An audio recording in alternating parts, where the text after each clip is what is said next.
शरीफ family को London में warning दे दी गई है जी। खतरे में पड़ गई शरीफ फैमिली लंदन के अंदर। और अमेरिका से 10,000 पाकिस्तानी को डिपोर्ट करने का जो है वो प्लान बना लिया गया है। कोलंबिया के लोगों को डिपोर्ट कर दिया गया है। और क्या धमकी दे दी डोनाल्ड ट्रंप ने, और डोनाल्ड ट्रंप क्या करने जा रहे हैं, ये सारी खबरें आज आपके साथ शेयर करेंगे। और इसके ऊपर इंडिया का क्या मौक़िफ़ है, पाकिस्तान का क्या मौक़िफ़ है अपने बंदे वापस लेने के हवाले से, ये सारी खबरें आज आपके साथ शेयर करेंगे। वीडियो पूरी देखिएगा। बिस्मिल्लाहिर्रहमानिर्रहीम, अस्सलाम वालेकुम एवरीवन, मैं हूं मीर नवीद, आप देख रहे हैं विजन वाइब। सबसे पहले खबर शामिल करेंगे शरीफ फैमिली के हवाले से। शरीफ फैमिली से बदतमीज़ियाँ तो बड़ी देर से हो रही हैं। लोग जो है उनको बदतमीज़ियाँ करते हैं, उनके फ्लैट्स के नीचे आके बुरा भला भी कहते हैं, गाली गलौज भी होता है। ये सिलसिला जो चल रहा था, लेकिन अब उनको धमकियाँ मिलना शुरू हो गई हैं और ख़तरे में पड़ गई उनकी ज़िंदगी। और किस हवाले से मैं आपको बताता हूँ कि यूके जो है ना, यूके में कॉल्स को फ़िल्टर्स करने का एक सिस्टम है। पाकिस्तान में बहुत कम है ये। अगर मैं बात करूँ फ्रांस की, तो फ्रांस के अंदर एक लूव म्यूज़िक है, लूव म्यूज़ियम की जो बेसमेंट है उसमें 5,000 बंदे ऐसे बैठे हुए हैं जो सिर्फ कॉल्स को फ़िल्टर करते हैं। कॉल्स को फ़िल्टर करके एक फ़ाइल बनाई जाती है, फ़ाइल बना के नेशनल पुलिस को दी जाती है, नेशनल पुलिस उस मुतलका इलाके की पुलिस को देती है, फिर वो कार्रवाई चलती है। स्टेप्स हैं कुछ। अब एआई ने इस काम को आसान कर दिया, एआई रिकॉर्डिंग कर दिया, एआई सारी फाइल बनाती है, एआई करके आगे पुलिस को फॉरवर्ड कर देती है।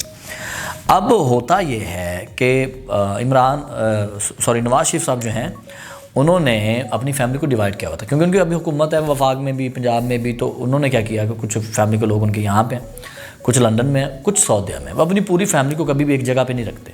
ये नवाज शरीफ साहब शुरू से ऐसा करते हैं, वो एक जगह पे कभी भी नहीं रखते, ठीक है। वो शफल करते रहते, कभी यहाँ कभी वहाँ कभी वहाँ। ये सिस्टम उनका बड़े अरसे से चल रहा है। अब उनके कई ऐसे बच्चे हैं, बच्चियाँ हैं जो बाहर पढ़ रहे हैं, कई ऐसे हैं जिनको उनके जो वहाँ पे बिज़नेस हैं वहाँ पे उनके साथ हेल्प आउट कर रहे हैं उनके ख़ानदान वाले। बड़ी वसी और रीस फैमिली इनकी सऊदीया में और लंदन में मौजूद है। अब इस वक्त हसन नवाज़ जो नवाज़ शरीफ के बेटे हैं, उनकी फैमिली, बीवी बच्चे और हसन नवाज़ ख़ुद वहाँ लंदन में मौजूद हैं। कुछ ऐसा पता चला है पुलिस को कि पुलिस ने आके उनको वार्न कर दिया है, वार्निंग दे दी है। पुलिस ने कहा जो आप बाहर खाने खाते हैं, बाहर खाने ना जाएं। हालांकि नवाज शरीफ साहब की अपनी, आपको देखा कोई वीडियोस के अंदर, अपनी एक सिक्योरिटी है। उन्होंने बाउंसर्स रखे हुए हैं। और आपको मैं बता दूं, इन बाउंसर्स का जो ताल्लुक है वो इराक से है। इराकी बाउंसर्स हैं, इराक के लोग बड़े तगड़े ताजे होंगे ने। और एक स्पेशल कबीला है, कम्यूनिटी है, कुर्द उसे कहते हैं। शायद ये वो लोग भी हो सकते हैं। ये बड़े जांबाज, लड़ाकू, जंगजू कबीले के लोग होते हैं। हमने देखा होगा हाइट वाले और सूट बुटल बंदे सिविल कपड़ों में भी होते हैं उनके साथ। नवाज शरीफ साहब के अपनी सिक्योरिटी उनके जिम्मे उन्होंने दी हुई थी। लेकिन अब चीज़ें चेंज हो गई हैं। उन्होंने कहा जी बाहर जो खाने खाते हैं ये बंद करें। आपके जो फ्लैट्स के सामने एक पार्क है, हाइड पार्क के नाम से, वहाँ जो आप चहलकदमी के लिए सारे जाते हैं वो भी बंद करें। फजूल कहीं बाहर ना निकलें और सेफ़ प्लेस पे रहें, तो आपकी जान को ख़तरा है, ठीक है। अब देखते हैं शरीफ फैमिली इस पर कितना अमल करती है, क्योंकि लंदन भी कोई इतनी सेफ़ साइड नहीं है, सेफ़ प्लेस नहीं है। आपको याद होगा MQM बंदे को वहाँ पे मार दिया गया था। हालांकि वहाँ पे वाइपन का इस्तेमाल नहीं होता, लेकिन यानी कि गन का इस्तेमाल नहीं होता, छुरी और ईंटों शेंटों से भी काम चल जाता है वहाँ पे। तो ये उनको काफ़ी जो है तनबीह की गई है। अल्लाह करे, हालांकि सिक्योरिटी बड़ी हाई अलर्ट है, अल्लाह करे वो सेफ़ रहे। लेकिन फिर भी जो नुकसान हो जाए वो कभी कभी नुकसान कुछ पूरा नहीं हुआ करता। अच्छा जी, अगली खबर यहाँ पे शामिल करते हैं। 26वीं तरमीम के बाद जो सुप्रीम कोर्ट में ना बड़ी हलचल मच गई है। पाकिस्तान की तारीख़ में अदलिया में पहली बार ही ऐसा हुआ है। हुआ क्या है कि जो सुप्रीम कोर्ट है ना, एक स्पेयर कोर्ट बनती है, एक सुप्रीम कोर्ट बनती है। अब जस्टिस मंसूर अली शाह जो चीफ़ जस्टिस बनना चाह रहे थे, लेकिन ये नहीं बने। वो 26वीं तरमीम के तहत एक कमेटियाँ बनाई गई। कोई भी केस आएगा, कोई भी नुकता आएगा, वो किसी बेंच के सामने रखा जाएगा, कमेटी के सामने रखा जाएगा, फिर वो आगे, यानी कि एक केस उसके बेंच के आगे, एक केस उस बेंच के आगे, इस तरह। मंसूर अली शाह के बेंच में अकील अब्बासी साहब, आयशा मलिक साहब मौजूद थे। अब होता यह है कि एक केस जो था वो आइन के पास, यानी कि आइनी बेंच के अलावा बजाय इनके पास आ जाता है।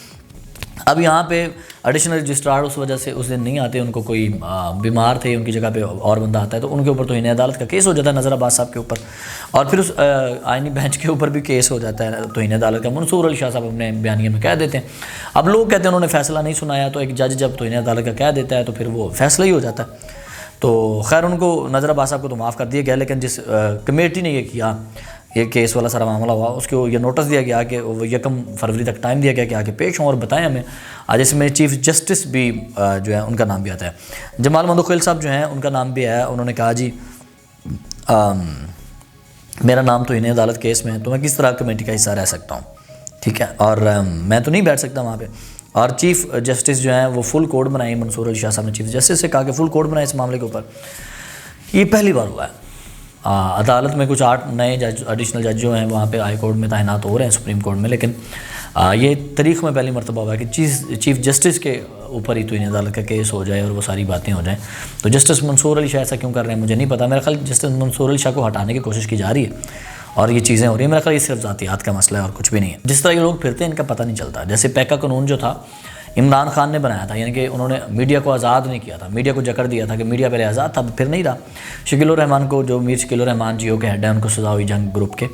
तो ये सारी चीज़ें हुई। अब नून लीग और पीपल्स पार्टी बड़ा चीखी कि इन्होंने जो है आज़ाद मीडिया को गिरफ्त में कर दिया, मीडिया को आज़ाद नहीं रहने दिया, ये किया वो किया। अब जब इनकी हुकूमत आई है तो इन्होंने उसी में मिर्च मसाले डाल दिए रियासत ने, उनको मज़ीद आज़ाद करने की कोशिशों में लग गए मीडिया को। और अब जो जिसने पैका कानून बनाया था वही इमरान खान जो कहता था मीडिया आज़ाद नहीं है, वही कह रहा लो जी मीडिया आज़ाद होना चाहिए और वही मीडिया के सहारे ले रहा है। तो ये इन लोगों की खैर मैं तो कोई बात नहीं करूँगा। अच्छा जी, अगली खबर शामिल करते हैं। डोनाल्ड ट्रंप ने जो तारकीन वतन को डिपोर्ट करना शुरू कर दिया है। पूरे यूरोप, मैं आपको बताऊँ पूरे यूरोप में और अमेरिका में जो कॉफ़ी आती है ना वो कोलंबिया से आती है। स्टारबक्स जो कंपनी है वो सबसे बड़ी कंपनी है जो कॉफ़ी कलेक्ट करके बेचती है। और कोलंबिया आपको पता है ग्रीन है, अमेज़ॉन के हवाले से बहुत ग्रीन है, वहाँ से अद्वियात भी बड़ी आती हैं। और कोलंबिया के जो लोग हैं वहाँ पे जो असल में लिस्टेड लोग थे ना, जो जेलों के अंदर थे या उनके शेल्टर्स के अंदर थे अमेरिका के, खासकर कोलंबियंस, उन्होंने क्या किया, उन्होंने 2 जहाज़ भरे डोनाल्ड ट्रंप ने और उन्होंने उन्हें डिपोर्ट कर दिया, जहाज़ में बिठा के कोलंबिया भेज दिया। कोलंबिया की गवर्नमेंट को पता चला, वज़ीर आज़म ने कहा नहीं जी हम तो नहीं लेंगे इन बंदों को वापस, हम क्यों लें। उन्होंने जहाज़ वापस भेज दिए। तो जब ट्रंप को पता चला कि मैंने जो बंदे भेजे थे वो जहाज़ वापस आ गया है, डिपोर्ट मैंने किए थे, लेकिन कोलंबिया ने अपने ही बंदों को लेने से इनकार कर दिया। उन्होंने एक लंबा चौड़ा ट्वीट किया। उन्होंने कहा जी याद रखिएगा जो टैरिफ है इसलिए पहले 0% थे, अब टैरिफ 25% होंगे कोलंबिया पे, बल्कि ये 50 भी किया जा सकते हैं। कोलंबिया से हर किस्म का नाता ख़त्म।